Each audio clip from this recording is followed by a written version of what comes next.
تو لہٰذا اس نے ہماری مدد کی، یا الٹا فیسیلیٹیٹ کریں گے، اگر سزا ملے گی بھی تو کم ملے گی. یہ ہو گیا.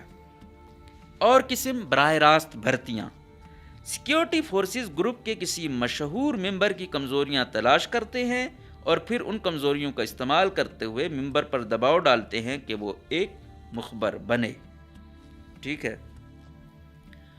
اب سیکیورٹی فورسز والوں، میں نے کہا نہیں کہ ان کو کیا چاہیے، سیکیورٹی فورسز یا انٹیلیجنس والوں کو تو چاہیے معلومات، پھر انہوں نے اپنے گروپ کو دے دینی ہے کہ ہاں بھائی یہ یہاں پہ ہیں، آپ کارروائی کریں. تو اس میں کیا ہوا کہ براہ راست اس میں وہ کرنا ہے کہ گروپ کے ممبر ہے، اس کی کوئی کمزوری پکڑ لی کہ اگر آپ نے یہ کیا ہے، آپ یہ نہیں کریں گے تو ہم آپ کے جو لیڈر ہے اس کو بتا دیں گے، لہٰذا آپ ہمارا مخبر بنے، ہمارا ساتھی بنے، ادروائز کنسیکوینسز اس کے مختلف ہوں گے. تو وہ ان وجہ سے بھی بن جاتا ہے. رشتہ داروں کی بھرتیاں. سیکیورٹی فورسز بچوں کی یا پھر نوکری کی ضمانت کی دھمکی دے کر رشتہ داروں پر دباؤ دیتے ہیں کہ وہ مخبر بن جائیں. رشتہ داروں کو تنظیم کے ممبر پر دباؤ ڈالنے کے لیے کہتے ہیں تاکہ وہ مخبر بن جائیں. اب میں نے کہا ریاست کے پاس تو سب کچھ ہے، پیسہ، طاقت، نوکریاں، سب کچھ ہے. تو وہ کیا کرتے ہیں، جس گھر سے گیا ہوا ہو، آپ کو بلوچستان میں بھی میں نے کئی جگہوں پر ایسا دیکھا کہ یار والد کمانڈر ہے، بھائی کمانڈر ہے، دوسرا جو ہے وہ اہم پوزیشن پر ہے، ایون اس کی جو اہلیہ ہیں یا ان کی ہمشیرہ ہیں بڑی اہم پوزیشن پر ہوتی ہیں. تو میں نے ایک دفعہ کہا بھی کہ یار یہ اچھی بات ہے، مجھے اچھی لگی کہ کم سے کم ان کو انگیج کیا ہوا ہے. اپنے اچھی بات بھی ہے کہ ریاست جو ہے نا اتنی سخت نہ بنے کہ باقی گھر والوں کے لیے کوئی موقع ہی نہ چھوڑے. تو ہمیں تو وہ ایزا ویسے وہ اچھا لگا. تو انہوں نے کہا نہیں، یہ ایک ان کے لیے بھی ایک پیغام ہوتا ہے کہ بھائی آپ کو ریاست اتنا فیسیلیٹیٹ کر رہی ہے، آپ کے بچے پڑھ لکھ رہے ہیں، اچھا ان کا وہ ہے، اچھے عہدوں پر ہیں.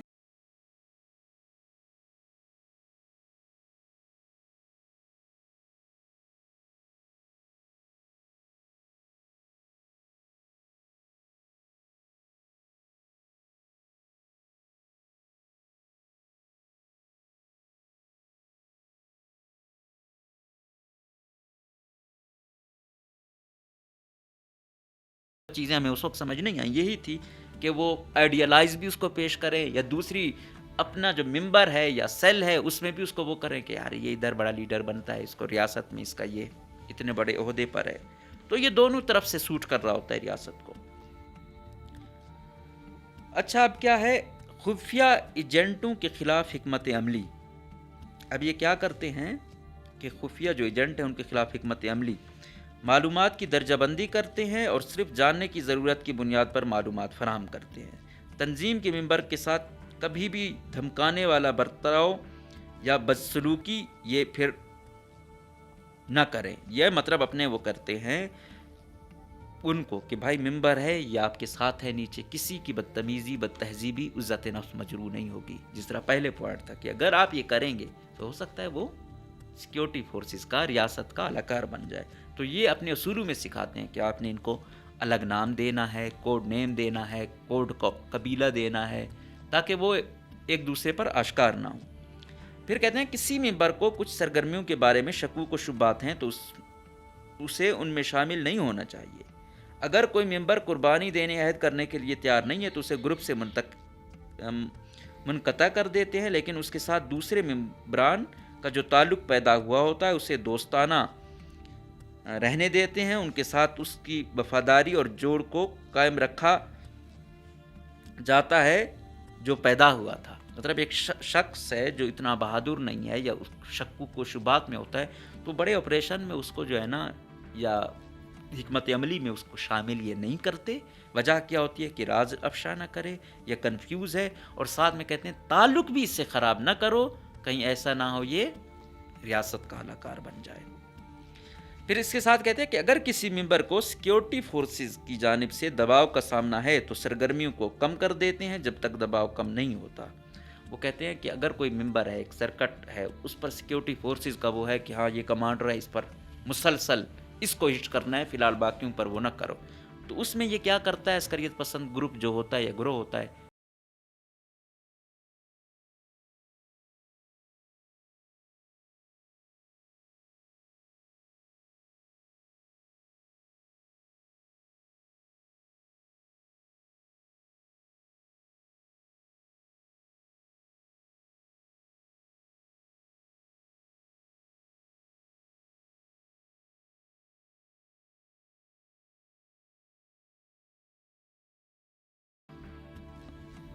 وہ کیا کہتے ہیں، وہ پہلے ان کو ٹریننگ میں سکھاتے ہیں کہ اگر آپ سے کوئی رابطہ کرتا ہے تو آپ نے لیڈر کو لازمی بتانا ہے. سمجھ آئی ہے؟ اگر کسی کے ساتھ ہو اور وہ نہ بتائے اور دیر میں اس کو پتہ چل جائے، پھر ان کے وہ ہوتے ہیں کہ ہاں یہ تو ملا ہوا تھا، یہ اپنی ڈیل کر رہا تھا، اس کی نہیں بنی تو یہ اب بتا رہا ہے. تو یہ پھر اس حوالے سے بھی ان کو پہلے سے تیار رکھتے ہیں کہ آپ فوراً بتائیں.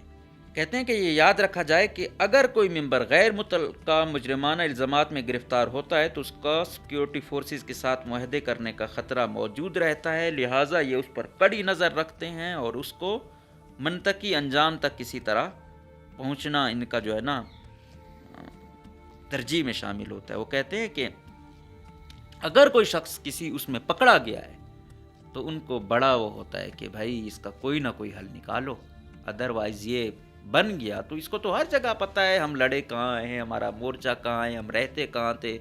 تو ابھی جس طرح آپ دیکھ رہے ہیں کہ یہاں پہ گلزار امام ہے اور یہ دوسرا جو ہے سرفراز بنگلزئی ہیں، یہ بتاتے ہیں آپ کو کہ بھائی ہم کیسے رہتے تھے، کیسے وہ تھے. تو گلزار امام کو تو عیسائی والوں نے پکڑا تھا، پھر سرفراز بنگلزئی کے بارے میں بتایا جاتا ہے کہ انہوں نے خود سرنڈر کیا. تو یہ پھر وہی ہے نا، پھر تو سب چیزیں سامنے آ جاتی ہیں. تو پھر ان کو تو ہر مورچہ پتہ ہے، ہر جگہ پتہ ہے. ان کو نئے ہر جگہ تو آئیڈیل نہیں ہوتی، ظاہری بات ہے ایک پہاڑ میں 2-3 پوائنٹ ہوں گے، جب وہ پتہ چل گئے سیکیورٹی فورسز کو تو وہاں پہ بہت کچھ ہو سکتا ہے. آج کل آپ دیکھیں حالات، یہ مطلب اگست سے پہلے کی نسبت اب کافی بہتری آئی ہے. وجہ کیا ہے کہ انہوں نے ٹیکنیک بدلی ہے، چیزیں دیکھی ہیں. دوسری جانب یہ بھی کہا جاتا ہے ایک بڑا کمانڈر ان کا مارا گیا ہے، اس وجہ سے بھی اب وہ نہیں آ رہے ہیں. جب بڑا کمانڈر مرتا ہے تو ظاہری بات ہے وہ بیک بون تو ہوتا ہے. آیا ابھی کوئی اور بڑا اٹیک وہ کیا کہتے ہیں پلان کیا جا رہا ہے یا واقعی وہ بہت کمزور ہو گئے ہیں؟ اس وجہ سے بھی جو کارروائیاں ہیں وہ بہت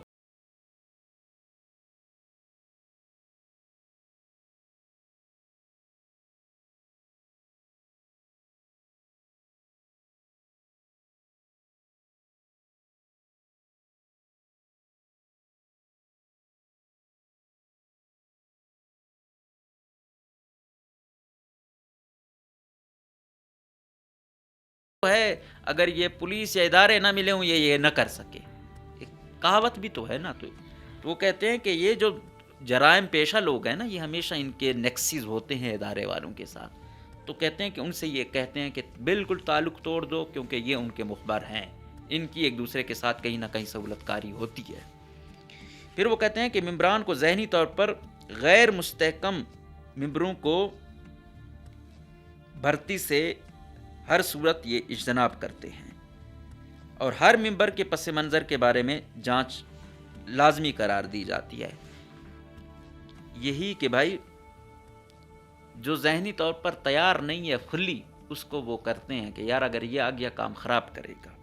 اور بیک گراؤنڈ پہلے بھی ہم نے کہا تھا کہ بیک گراؤنڈ میں کیا کیا اس کا دیکھا جاتا ہے، کون ہے، کہاں سے آیا ہے، پڑھا کہاں سے ہے، ایون یہ کہ اس کی ڈیٹ آف برتھ کب ہے، آیا یہ اس کا ہر شوق دیکھا جاتا ہے، مائنڈ سیٹ دیکھا جاتا ہے، دوست دیکھے جاتے ہیں. اس کے بعد جا کے وہ انسرجنٹ بنتا ہے.